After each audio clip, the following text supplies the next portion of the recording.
So I'm working on building another bandsaw, and even though I've already used this bandsaw to make some cuts, it still doesn't have any blade guides on it. And before I build those, I want to talk a little bit about blade guide design. So this is the blade guide for my 14-inch bandsaw, and most commercial bandsaws have blade guides that work a lot like this, where the blade goes between two blocks and then kind of rubs the side or the end of the bearing like this.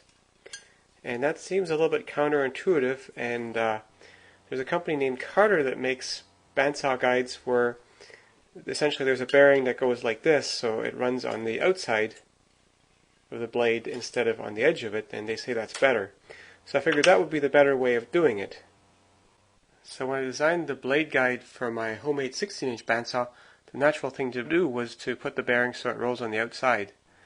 Now the only catch with that is it's a little bit loud.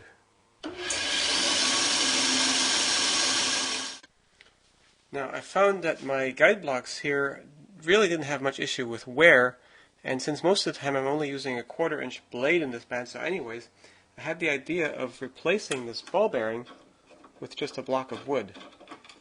So taking out the bearing and just put this in there.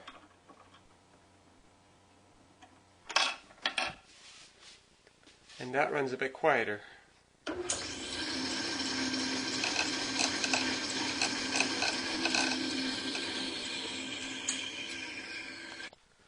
Now the one disadvantage with this block is it does rob a little bit of power, and you can't use it with really big blades doing really heavy duty work. But in terms of wear, this exotic hardwood, it wears into it only very, very slightly, so that turned out to be actually a pretty good way of doing it. But again, the problem is I can't really use this with heavy duty cutting. In fact, one time I was resawing with a wide blade and it really cut into the block. So then I decided to explore a few months ago a more conventional blade guide design. So I'm taking this one off.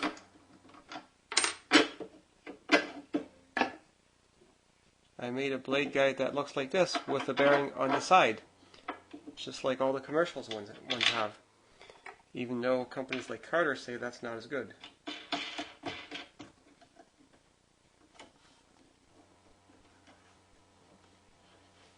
And this doesn't run quite as quiet as a block,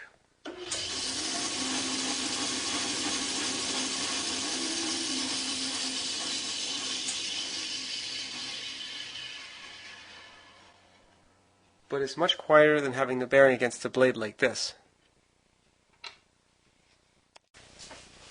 So maybe all those bandsaw manufacturers know something that the Carter folks don't know, which is that you're better off running on the end of the bearing instead of on the outside edge of it. So I did a little bit of an experiment of rolling just a ball bearing on the table like this, and it makes a certain amount of noise. But if I roll it so it's almost flat like this, it makes much less noise. And I think the reason it makes less noise rolling like this than like this is that this round surface is well round, and on here it's almost flat. So if I put it on here like that, if you kind of look at it like this, that represents much less curvature than like this. So again, flat edge, round edge. So I'm going to reuse this design of the blade guide for my new bandsaw. Now for the bottom blade guide, I'll still have the bearing rolling against it like this, just because that's easier to mount.